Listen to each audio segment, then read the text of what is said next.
এটা passage mode on হয়ে গেল, ঠিক আছে? সবসময় খোলা থাকবে এটা।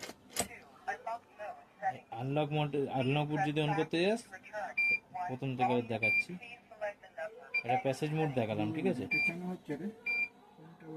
এই প্যাসেজ মোডে রয়েছে, যে আনলক মোডে তুই করে দিবি তখন অ্যাক্সেস ছাড়া খুলবে না। বন্ধ করো।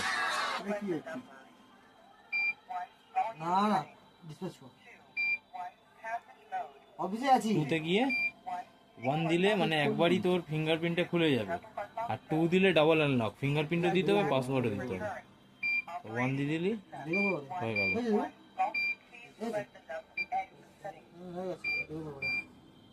এই খোলা আছে, যে আনলক করবি এরপরে এটা অ্যাক্টিভ হয়ে গেল। হ্যাঁ হ্যাঁ, আরে আমি